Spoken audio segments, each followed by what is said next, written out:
maatiiwwan abdii fiiziksii akaadaamii akkam jirtu nagaa keessanii bakka nagaa taatan har'a immoo fiiziksii kutaa kudhanii sirna barnoota haaraa Itoophiyaa bara 2016 eegaluun hojiirra oolaa jiru boqonnaa tokko kutaa lammaffaa fi isa xumurraa kan waliin ilaallu ta'a jechuudha.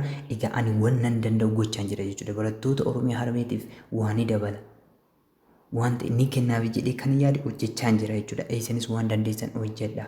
Fakkeenyaaf maal gochuu dandeessu? Chaanalicha subscribe gochuu dandeessu, like gochuu dandeessu, akkasuma share gochuudhaan barattoota biroo bira akka dhaqqabu akkasumas anaanillee ni jajjabeessitu jechuudha. Tole amma kallattumaan gara barannoo keenya har'aatti kan seenu ta'a. Egaa qalama yaadannoo sarartuu fi protiraaktara yoo qabaatan ni gorfama jechuudha.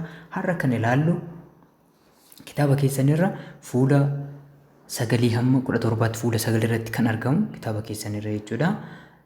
Waa'ee maaliiti jechuudha? Graphical representation of vector addition. Egaa mala giraafiitiin veektaroota ida'uu kan ilaalu jechuudha. Maloota gurguddoo sadi ilaalla jechuudha as jalatti. Malli inni duraa triangle method, inni lammaffaa parallelogram method and the last one is polygon method. Amma mala giraafiitiin veektaroota maloota sadi, mala rog-sadee, mala parallelogramii fi mala polygonii fayyadamna jechuudha. Inni biraa vector resolution. Veektarii nu kenname tokko immoo veektaroota kophaa kophaatti nu kenname akkuma argitan walitti ida'uu dandeenya. Veektarii immoo iddoo tokkotti nu kenname resolve gochuu dandeenya. Komponentii komponentii xaafii komponentii yaasaa barbaaduu dandeenya kan jedhu ilaalla jechuudha.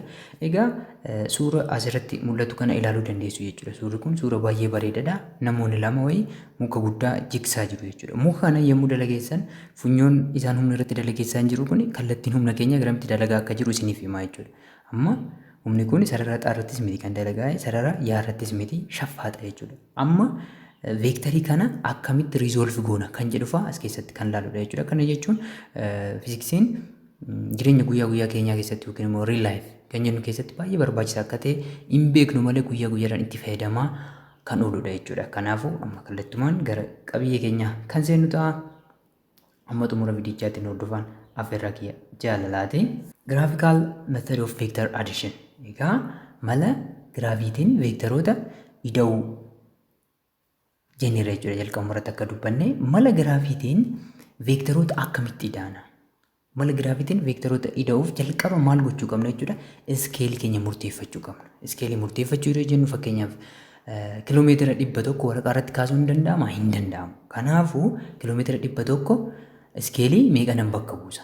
Fakkeenyaaf seentimeetira 1 waraqaa irratti 10 kiiloomeetira displacementiidhaaf bakka buusuu dandeessu yookiin immoo 10 niwutaniidhaaf foorsiidhaaf bakka buusuu dandeessu jechuudha. Kanaafuu maal gootu jechuudha? Iskeelii keessaa fayyadamtaniit sarartuu fi protiraaktara fayyadamtaniit maal gootu jechuudha? Giraafiidhaan walitti ida'atu jechuudha.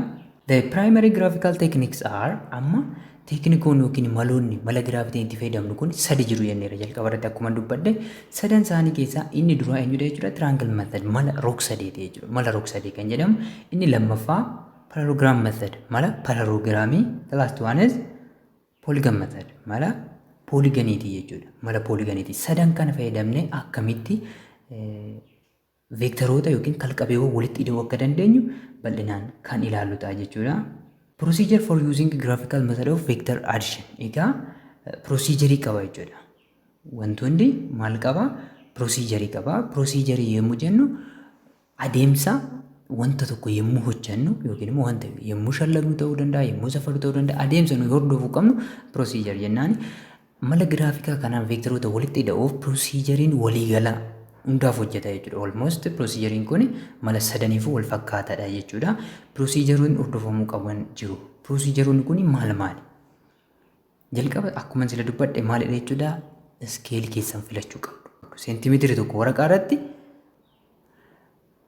displacement yookiin qaxxaamura yoo ta'e kiiloomeetira bakka meeqa naawwa kan jedhu erga adda baafattanii booda tuqaa ka'umsaa keessanillee maal gootu ni murteessitu jechuudha. Erga iskeelii keessan murteeffattanii iddoo kana qabeen veektarii koo iddoo kanattan kaasa jettanii erga murteeffattanii maal gootu jechuudha? Sarartuu fayyadamtanii akkasuma protiraaktara fayyadamtanii veektarii keessan maal gootu jechuudha? Directionii isaa osoo hin jijjiirin directionii isaa protiraaktara fayyadamtanii sarara xaarraa meeqa irratti argama yookiin sarara yaarraa meeqa irratti argama kan jedhu of eeggannoodhaan kaastu jechuudha. Kun veektarii jalqabaaf jechuudha. Veektarii lammaffaa immoo maal gootu ammas seeruma duraa sana hordoftanii iskeel keessan fayyadamuudhaan ni kaastu jechuudha. Ni kaastu jechuudha. Then fakkeenyaaf veektaroonni lama jiru haa jennu. Veektarii A akkuma argitan akkasuma veektarii B. Veektaroonni kun lamaan jiru amma nuyi iskeeliidhaanii jechuudha. Kuni amma 100 niwutonii bakka nuu bu'uu danda'a. Inni kun immoo 50 yookiin 80 niwutonii nuu bu'uu danda'a. Kana kan baru sarartuu keenya fayyadamnee iskeelii keenya irratti hundoofneeti jechuudha. 10,000 bakka bu'uu danda'a jechuudha. Inni kunis garuu iskeeliin keenya wal fakkaataa ta'uu qaba. Iskeeliin kana fayyadamne walitti idaanamu yoo ta'e iskeeliin kana fayyadamne wal fakkaataa ta'uu isaa mirkaneeffachuu qabdu jechuudha. Isa kana xumurree jirra jechuudha. Then draw a resultant based on the specific rule you are using. Amma ka seerota sadi jira. Seera maali? Rog-sadee, triangle method, parallelogram fi rog baay'ee jira. Polygon kan jennees. Seerota sanarratti hundooftee akkaataa seera keetiin maal barbaadda jechuudha? Gosa ati filatte. Mala triangle yoo ta'e mala triangle, parallelogram yoo ta'e parallelogram, polygon yoo ta'e polygon. Isarratti hundooftee resultant vectorii kee immoo build goota jechuudha. Maal fayyadamtee build yookiin draw goota? Sarartuu fi protractor fayyadamuun dirqamadha jechuudha. Fakkeenyaaf meenuyi gabaabinaan mala rog-sadee haa laallu. Goodas ni ilaalla. Bal'inaan garuu amma seera sana akkamitti akka hojiirra oolchinu haa laallu. Maal goona jennee irra jalqaba? Vectorii keenya kaafanna. Vectorii isa jalqaba jechuudha. Inni lammaffaa vectorii lammaffaa. Argitanii amma mala rog-sadee keessatti booda bal'inaan ilaalla. Vectorii akkuma asirratti argaa jirtan vectoriin lammaffaan kuni mataa vectorii jalqabaarra oola jechuudha. Then resultant vectoriin keenya garamitti ta'a jechuudha. Eegee vectorii jalqabaa kanaati gara mataa vectorii lammaffaa kanaatti ta'a jechuudha. Kuni amma seera rog-sadeeti jechuudha. Kunoo vectoroota kana bifa kanaan inni halluu cuquliisaan barraa'e kuni resultant vectorii keenyaa ta'a jechuudha. Eegee vectorii Aatii gara mataa vectorii Baatti kan jiru kuni jechuudha. Measure the length of the resultant using ruler. Argitanii amma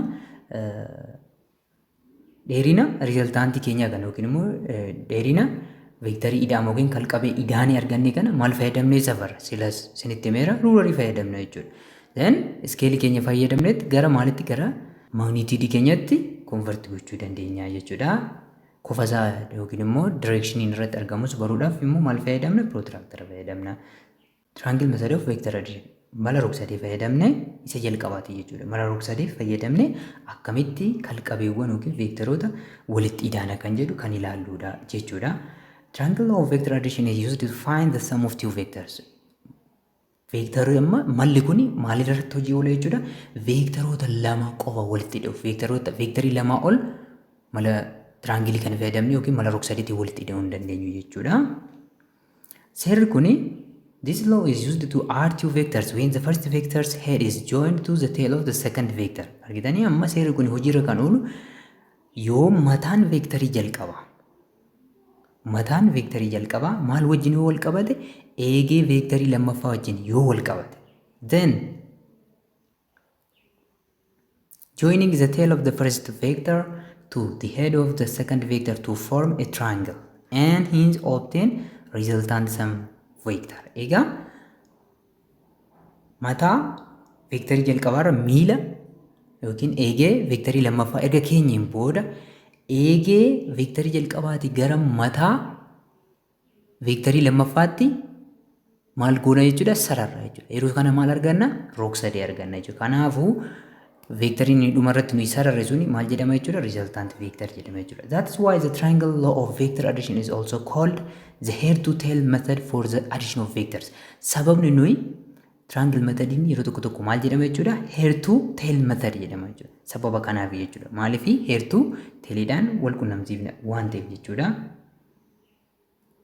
Thus, if two vectors acting simultaneously on a body are represented both in magnitude and direction. Amma ka vectoroonni kun lamaan yeroo tokkotti maaliin bakka bu'u jechuudha? Giraafiidhaan bakka buufne waan ta'eef vectoroonni sun kallattiin isaaniillee magnitude isaaniillee saayidoota lamaaniin bakka bu'a jechuudha. Saayidoota lamaaniin bakka bu'a. Resultant vectoriin immoo isa nuyi sararri sanaan kan bakka bu'u ta'a jechuudha. This is the statement for the triangle law for vector addition. Statementiin asirratti argitan kun statementii seera rog-sadee mala rog-sadeetiin veektoroota walitti ida'uu jedhama jechuudha. Consider two vectors A and B shown in the below figure. Mee amma veektarii A kana ilaalaa. Veektarii baas ilaalaa. Amma veektaroonni kun kallattii garaagaraa qabu jechuudha. Akkuma argitan veektar A's kallattii mataa isaa danda'e qaba. Parpiliidhaan kan barraa'e kana. Veektar B'nis akkasuma halluu cuquliisa ifaatiin kan barraa'e kun kallattii mataa isaanii danda'e qabu jechuudha. To add these two vectors using triangle method, the head of vector A should be joined to the tail of vector B. Egaa veektaroota kana lamaan walitti hidhuudhaaf maalidha jechuudha kan gochuu nuyi qabnu? Mataan veektarii A eegee veektarii B wajjin wal quunnamuu qaba jechuudha. Mataan veektarii A eegee veektarii B wajjin akkamitti akka ta'e ni ilaalla jechuudha. Bifa kanaan argitanii mataa veektarii A irra kallattii isaanii jijjiiruu hin qabnu. Hamma isaanii jijjiiruu hin qabnu. Mataa veektarii B gara olii ture sana finneet maal goone jechuudha? Mataa veektarii A irra keenye jechuudha. Kanaan booda baay'ee salphaadha. Kanaan booda riizaltaantii veektarii keenya eessa ta'a jechuudha? Eegee veektarii A'tii yookiin eegee kalqabee A'tii gara mataa kalqabee B'tti kan sararu ta'a jechuudha. Amma inni veektariin diimaan kun riizaltaantii veektarii keenya jechuudha. Eegee veektarii A'tii gara mataa veektarii B'tti sararuudhaan kan argannedha jechuudha. Egaa asitti wanti isin beekuu qabdan mala giraafii keessatti hammaa fi kallattii riizaltaantii veektarii keenya maaliin beekna jechuudha? Sarartuu fi pirootiraaktara fayyadamneet barra. Inni itti aanu mala paraloograamiitiin veektaroota walitti hidhuu. Mala paraloograamii fi mala rog-sadee wanti isaan fakkeessu yoo jiraate isaan lamaaniyyuu veektaroota lama walitti hidhuuf nu gargaaru. Veektaroota lama qofa. Veektariin nu kenname veektarii lama qofa yoo ta'e yoo barbaanne mala rog-sadeetti fayyadamuu dandeenya. Yoo barbaanne immoo mala paraloograamiitti fayyadamuu dandeenya. Mala lachuunuu veektarii nu argannu wal fakkaataa yookiin immoo tokkodha jechuudha. Hammaan illee kallattiidhaan illee jechuudha. The parallelogram law of vector addition is used to add two vectors when the vectors that are to be added form the two adjacent sides of parallelogram by joining tails of the two vectors. Egaa seerri kun immoo kan hojiirra oolu lamaan isaanii yoo veektaroota lama walitti hidhuuf nu tajaajilu jenneera. Garaagarummaan isaanii maalinni malli rog-sadee mataa veektarii jalqabaa miila yookiin eegee veektarii lammaffaatiin wal qabsiifna. Isa kana keessatti immoo kallattii veektaroota osoo hin jijjiirin eegee lamaan isaanii wal quunnamsiifna jechuudha. Eegee veektaroota lamaanii erga wal quunnamsiifnee booda akka rogoota ollaa paraloograamiitti nu fayyadu jechuudha. Akkamitti paraloograamii uumna? Veektaroota lama qabna. Veektarii A, veektarii B qabna jechuudha. Veektaroota kana lamaan maal goona jechuudha? Akka rogoota ollaa paraloograamiitti kaafanna jechuudha. Sanaan booda tiraansileet goona jechuudha. Tiraansileet gochuu jechuun maal jechuudha? Mataa veektarii A irraa B'dhaaf paralaalii kan ta'e kallattiidhaanis hammaanis B'dhaan walqixa kan ta'e sararraa jechuudha. B'dhaan kan walqixa ta'e sararraa jechuudha. Bifa kanaan amma B'dhaan kan walqixa ta'e sararraa akkasuma mataa veektarii B irraa immoo A'dhaan kan walqixa ta'e sararraa jechuudha. Isaan sarara ciccittaadhaan mul'atan kun kanaan tiraansileeshinii A'ti jechuudha.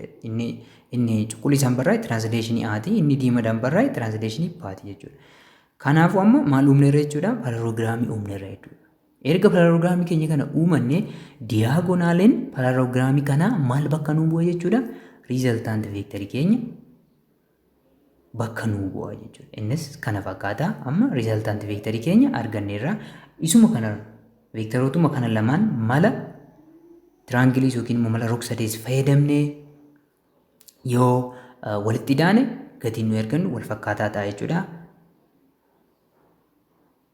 Thus, if two vectors are represented by the two adjacent sides, both in magnitude and direction, egaa veektaroonni lamaan rogoonni waliif ollaatan lamaan suni yoo veektaroota lamaaniif hammaanis kallattiidhaan bakka nu bu'an, riizaltaantii veektariin keenya immoo isa diyaagoonaalii sana bakka nu bu'a jechuudha. Kallattiin isaallee hammi isaallee diyaagoonaalii paraloograamii keenya nuuf ta'a jechuudha.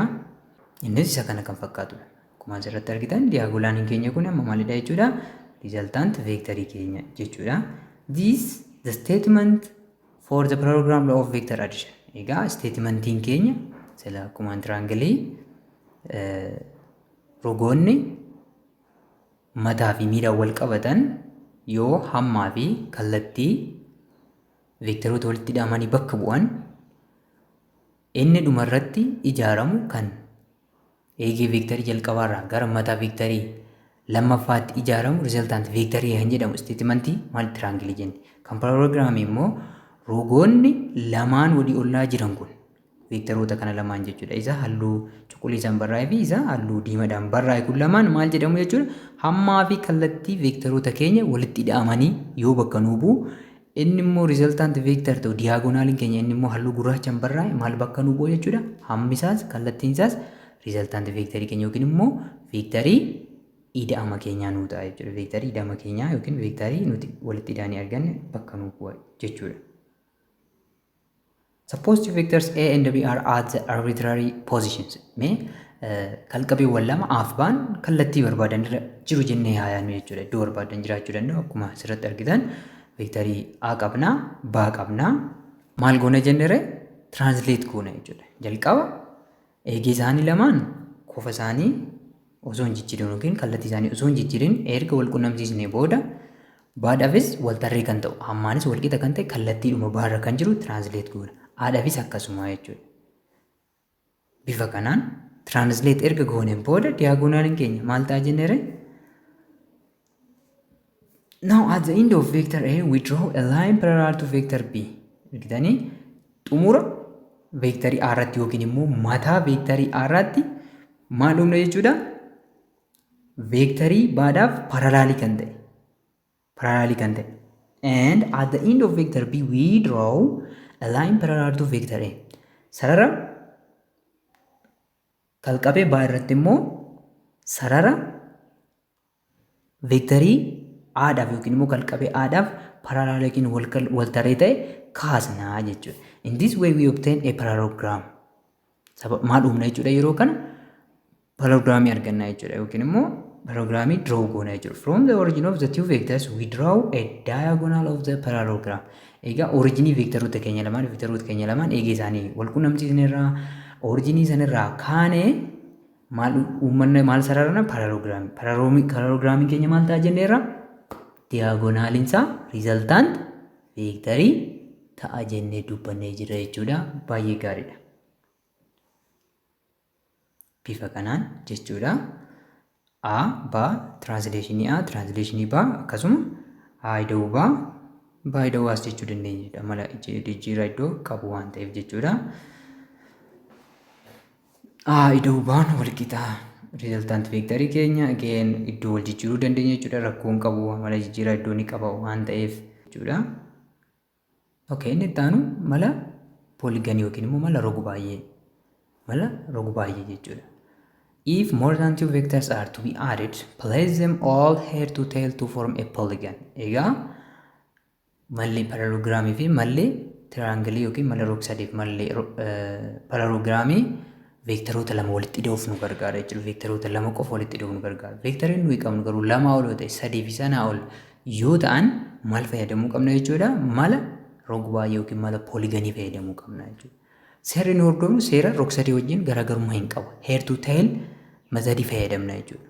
Veektaroota nuu kennamu 10 isa ta'anii 5 isa ta'anii iddoo barbaanne veektarii barbaanne jalqaba fudhachuu dandeenya. Garuu veektarii fudhanne sana veektarii mataa veektarii jalqabarra miila veektarii lammaffaa mataa veektarii lammaffaarra miila veektarii sadaffaa jechaati hamma xumuraatti erga deemneen booda eegee veektarii jalqabaatii gara mataa veektarii xumuraatti sararri nuyi argannu riizaltaant veektarii keenya ta'a jechuudha. Walumaa galatti pooliigan metodiin isa kanadha jechuudha.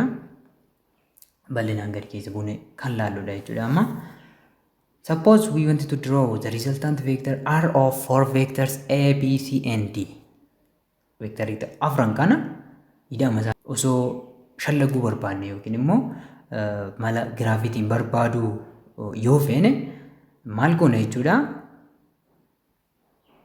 Kallattii veektaroota kana ilaalinna jechuudha. Jalqaba iskeelii keenya filannee erga adda baafannee booda kallattii isaanii fudhanna jechuudha. Veektarii tokko fudhanna jechuudha. Veektarii barbaanne dursinee fudhanna jechuudha. Amma asirratti akka ilaaltan veektarii daa dura fudhanne kalqabee daa dura fudhanne jechuudha. Garuu lammaffaa irratti aan fudhadhe Kalqabee aan yoo inni ilaaltu ta'e eegeen kalqabee aan mataa veektarii daarra yookiin immoo kalqabee daarra jira jechuudha. Itti fufaa jechuudha. Amma waan barbaade caa fudhachuu hin danda'a, baa fudhachuu hin danda'a, kan barbaade dursuu hin danda'a jechuudha. Humaa rakkina hin qabu. Humaa wal jijjiiruun keessa rakkoo hin qabu. Garuu mataa tokkorra miila tokko kaatii deemtu jechuudha. Tartiibaan hamma veektaroonni keessan xumuramanitti. Then we select a third vector and make parallel translation of the third vector to a position where the origin of the third vector coincides with the end of the second vector. Egaa sarara isa sadaffaas maal goona jechuudha yookiin immoo veektarii isa sadaffaas miila veektarii isa jalqabaarra keenya. Argitanii amma veektarii caas immoo fideetanaan miila veektarii caa yookiin eegee veektarii caa mataa veektarii arran kaa'ee jechuudha. We repeat this procedure until all the vectors are in head-to-tail arrangement. Nuyi amma adeemsa kana hamma veektaroonni keenya xumuramanitti itti fufna jechuudha. Head-to-tail arrangement jechuudha. Mataa tokkorra eegee tokko tartiibaan kaa'ee erga deemneen booda xumurraa jechuudha. Bifa kanaan jechuudha. Bifa kanaan erga xumurreen booda tuqaa veektarii keenya eegee veektarii jalqaba nuyi fudhanne asirratti in our case that is d vector or vector d. So the line from the tail of the first vector to the head of the last vector represents resultant vector. Sararri eegee kalqabee daatii gara mataa kalqabee baatti jiru maal bakka nu bu'u jechuudha. Veektarii ida'ama keenya yookiin riizaltaantii veektarii keenya bakka kan nu bu'udha. Isa kana fakkaata jechuudha. Amma sarara diimaan isin argitan kun maal keenyadha jechuudha. Riizaltaantii veektarii keenya yookiin immoo kalqabeewwan keenya hunda isaanii walitti hidhaanii kan argannedha jechuudha. Kan dursitanii kaatan kan barbaadan ta'u isin amma ofii keessaniif cheek gochuu dandeessu jechuudha. Sarartuu fi pirootiraaktara fayyadamaati yoo barbaadan veektarii baarraa dursitanii ka'uu dandeessu. Caarraa aarraa garaagarummaan veektarii keenya irratti dhufu hin jiru ida'ama veektarii keenya irratti jechuudha. Homaa rakkina qabu garuu kallattii isaanii ofii kennuudhaan pirootiraaktara fayyadamtanii sirriitti fudhachuu qabdu. Thus, the resultant vector R is an arrow drawn from the tail of vector D to the head of vector B. Kanaafuu resultant vectoriin keenya sarara daarraa eegee veektarii daarraa gara mataa veektarii baatti ta'e sararamu nuu ta'a jechuudha. So resultant veektoriin keenya yookiin immoo veektariin ida'amni veektarii keenya raan walqixa veektarii raan daa veektarii daa kalqabee daa ida'uu kalqabee a ida'uu kalqabee jaa ida'uu kalqabee baa ta'a jechuudha. Ammallee jijjiiraa iddoo homaa rakkina hin qabu hundaafuu ni hojjeta jechuudha. Xumurree jira jechuudha. Because the addition of vector is associative and commutative, we obtain the same resultant vector regardless of which vector we choose to be first, second, third, or fourth in this construction. Egaa amala jijjiiraa iddoo jalqaba dubbadheera homaa garaagarummaa hin qabu jechuudha. Garuu yeroo veektaroota keessan draw gootan yookiin immoo construct gootan kallattii of eeggannoo gochuu qabdu jechuudha. Okay, cuunfaa sekshinii kana kan ilaalu ta'a jechuudha. Cuunfaan sekshinii kana kalqabeewwan lama waltarra yoo hin ta'in mala giraafii fayyadamneet walitti hidhuu dandeenya jechuudha. Kalqabee lamaaf maloonni giraafii nuyi fayyadamuu dandeenyu maloota lamatu jiru. Mala rog-sadee fi mala parallelograamii. Triangle method and parallelogram method yoo kalqabeen keenya lama ta'an. If we have only two non-parallel vectors. But if we have more than two vectors, we should use the polygon method. Yoommoo kalqabeewwan lama ol ta'an sadii fi sanaa ol yoo qabaanne immoo mala maalii fayyadamna jechuudha? Mala pooligonii fayyadamna jechuudha. Malli pooligonii fi malli tiraangilii garaagarummaan isaanii baay'ina malee sirriitti hojjetan tokkodha jechuudha. Hunda isaanii heertuu teeliidhaan maal goona jechuudha? Wal qunnamsiisna. Okay, kutaan itti aanu vector resolution. Kalqabee akkamitti caccabsina? Kalqabee nuu kenname tokko akkamitti gara komponentii isaatti caccabsu yookiin immoo adda babaasuu dandeenya kan jedhu kan ilaalu jechuudha. As a number of vectors acting together can be combined to give a single vector or the resultant, a single vector also can be broken down into a number of vectors when added give the original vector. Egaa akkuma veektaroonni garaagaraa lama yoo nuu kennaman ida'ama isaanii barbaaduu dandeenyu veektarii tokko immoo maal isaa barbaaduu dandeenya jechuudha. Komponentii isaa barbaaduu dandeenya yookiin komponentii xaa fi komponentii yaatti caccabsinee ilaaluu ni dandeenya jechuudha. These vectors which sum to the original are called the components of the original vector. Egaa komponentoonni kunniin veektarii jalqabaa qabnu sanarra caccabsinee komponentoonni argannu kun maal jedhamu jechuudha. We call them components of the original vector. The process of breaking a vector into these components is called resolving vector or vector resolution.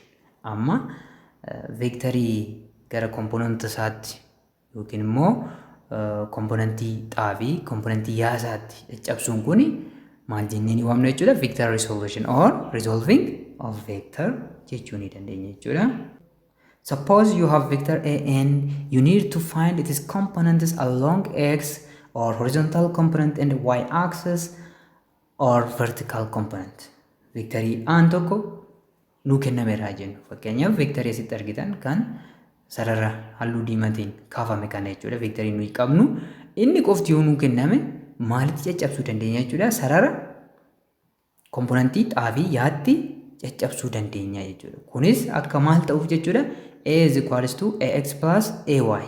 Aan komponentii xaa ida'uu komponentii yaa nuu kennaa jechuudha. Kunis seerota herreega kan of keessaa qabudha jechuudha. Seeronni kunniinis AX is equals to A cos theta and AY equals to A sin theta.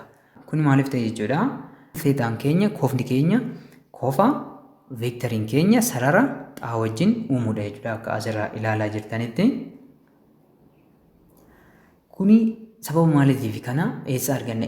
AX equals to A cos theta and A equals to A sin theta. How? Eessaaf inni? Seerota maalii qabna jechuudha? Seerota trigonomeetirii qabna jechuudha. Seerota trigonomeetirii kun maalidha jechuudha?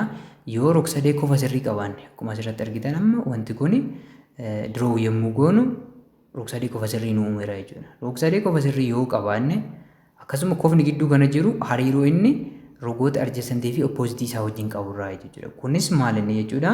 Beekumsa keessan herreegarraa ni beektu jedhee yaada. Sin theta equals to opposite over hypotenuse.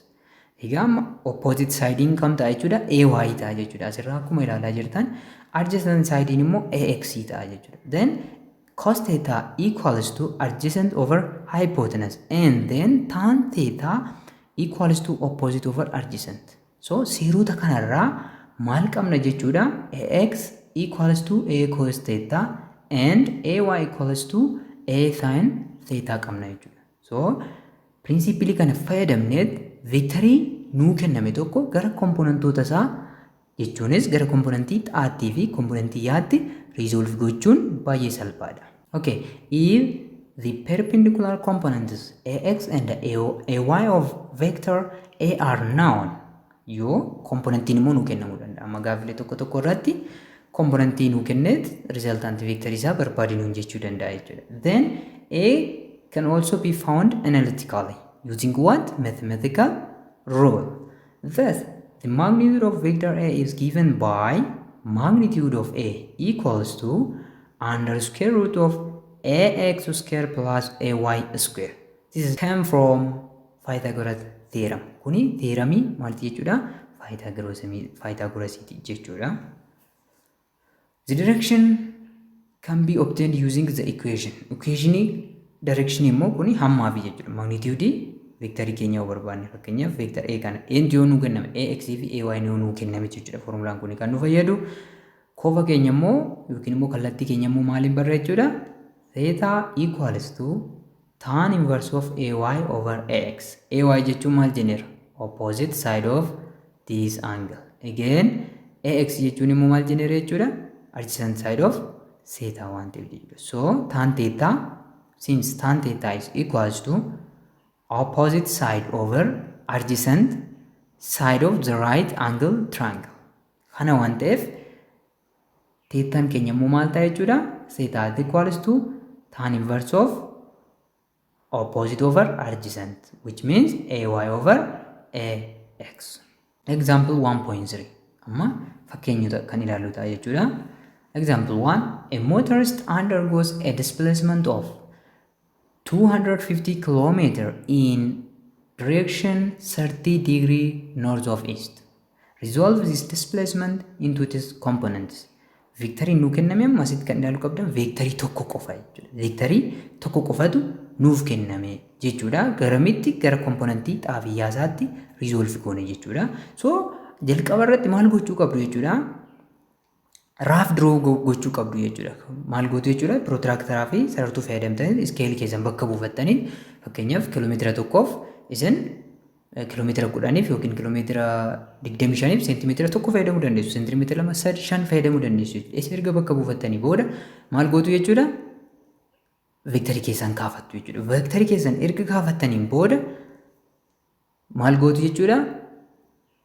Sarara xaafiyaasaa bifa kanaan baastuuf jechuudha. Amma vectorii keenya bifa kanaan kaafanneerra then sarara xaasaa sarara yaasaa bifa kanaan draw goona jechuudha. Kanaafuu sarara xaafiyaa draw gochuuf jalqaba eessarraa kaatu jechuudha. Mataa vectorii keenyarraa iddoo xiyyi jiru jechuudha. Iddoo xiyyi vectorii saa yookiin s displacement kan jenne kanarra jiru gadi sararraa originirraa immoo sarara xaa maal goona jechuudha. Dalga sararraa jechuudha. Sanaan booda maal arganna jechuudha. Rog-sadee gofa sirrii ta'e arganna jechuudha. Erga rog-sadee gofa sirrii arganneen booda maal gochuu dandeenya? You can use trigonometry to calculate the magnitudes of the components along the north and along east, or along y-axis and along x-axis of the original displacement. Maal shallaguu dandeenya jechuudha. Seera maalii fayyadamna jechuudha? Seera trigonometry fayyadamna kan sila dubbanne sana jechuudha. Saayiniin opposite over hypotenuse jenne, cosine adjacent over hypotenuse jenne, taaniin immoo opposite over adjacent kan jenne sana fayyadamneet calculate gochuu dandeenya jechuudha. Fakkeenyaaf qaxxaamura kallattii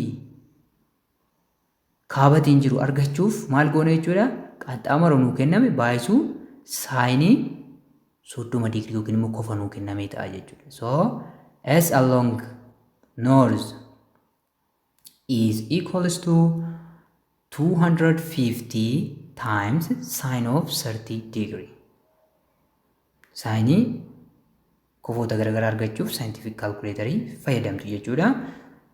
Scientific calculatorii fayyadamuudhaan saayiniin 30 duwwaa tuqaa 5 ta'a jechuudha. So duwwaa tuqaa 5 250 kiiloomeetiraan yoo baay'isne 125 kiiloomeetira arganna jechuudha. Kuni qaxxaamura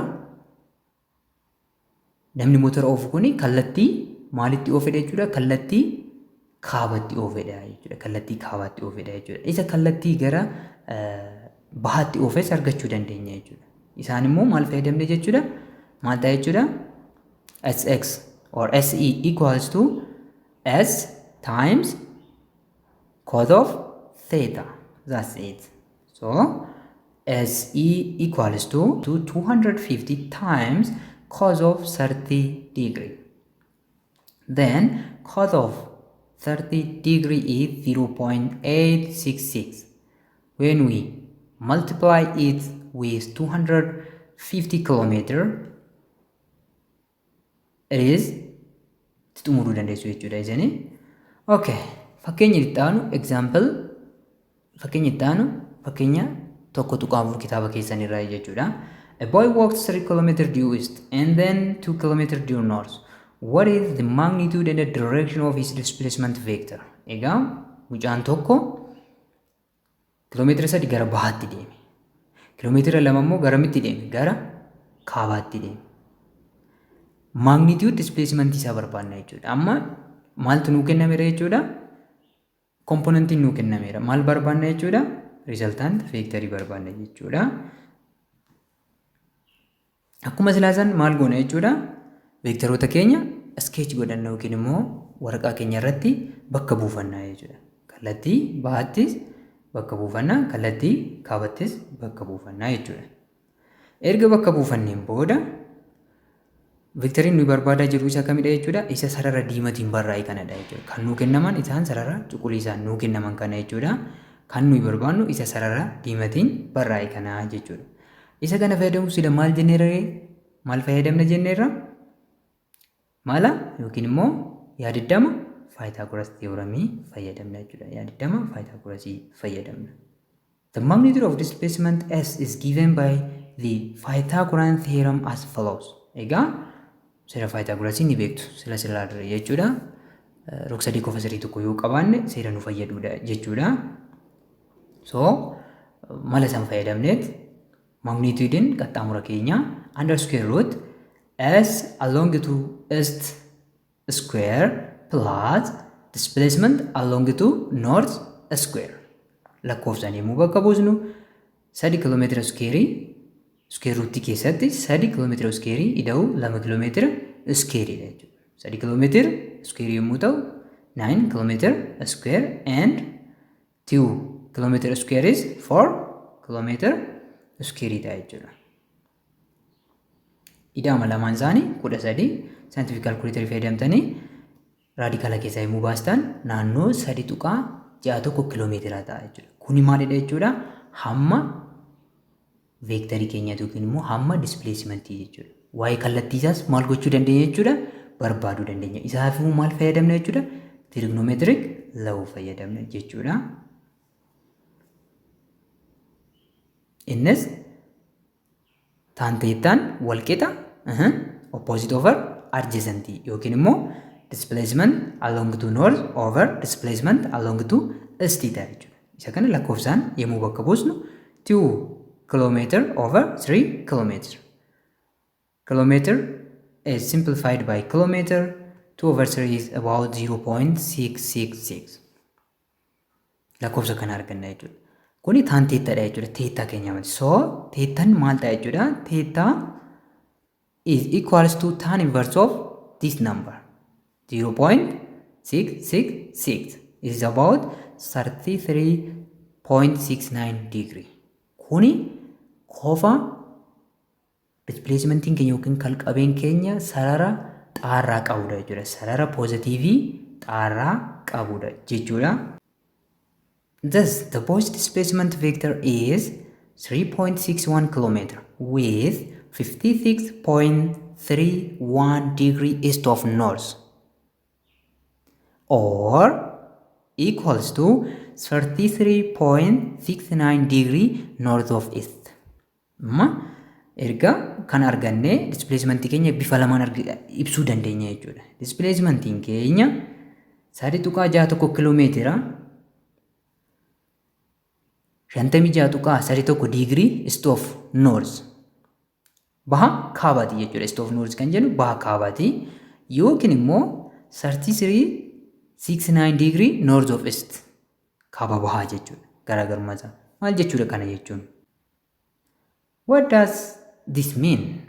Eessaa finne lakkoofsa 56.31 degree jedhu kana eessaa finne?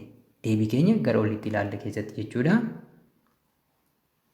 It shows the direction of the Boyce displacement from the north direction or from y-axis.